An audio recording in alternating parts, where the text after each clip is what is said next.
When I think of Venice, I think of adventure.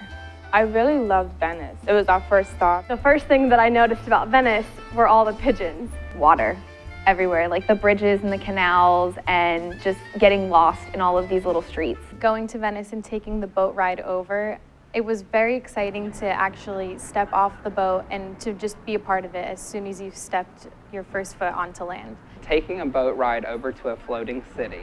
And we came around this corner and there's the city. And I was looking at it and I'm like, holy cow, there it is. One of the first things the students got to do was to get in a gondola, sort of get away from the mobs of tourists and get down these quiet little streets where you can sort of have a glimpse of what life in Venice must be like.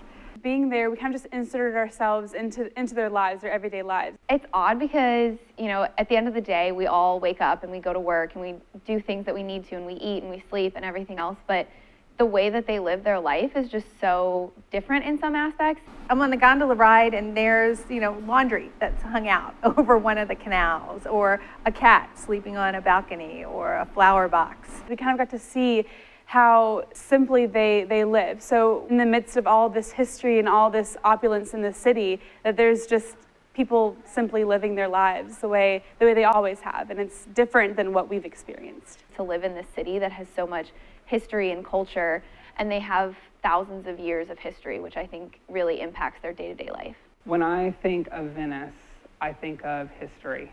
In the 16th century, they said that the gondolas had gotten so outrageous with the ornamentation and sort of competition to outdo one another with their gondolas, that's why the laws were created to sort of make this very strict, sleek gondola. Very quickly, what the gondola does is sort of transport you out of sort of the madness that can sometimes be St. Mark's and get to sort of the quiet of Venice. The thing that stood out to me the most was the architecture of the Doge's Palace. The fact that it was a Venetian style Gothic, which was not as vertical and also incorporated Byzantine architecture. And that was also the result of their seafaring trade and the fact that they were on the water.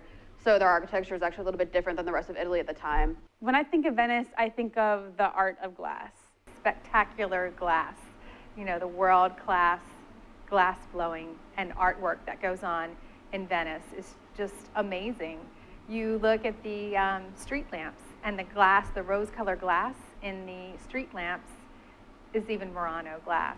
We were able to take the students to a glass blowing demonstration where you truly see the beginnings just with sort of simple sand and heat and the extraordinary talent of this individual with his own breath, spin and blow and turn this into just sort of magic right before our eyes. Just incredibly extraordinary. The respect and support for the arts in Venice really contributes to just this amazing city that it is today.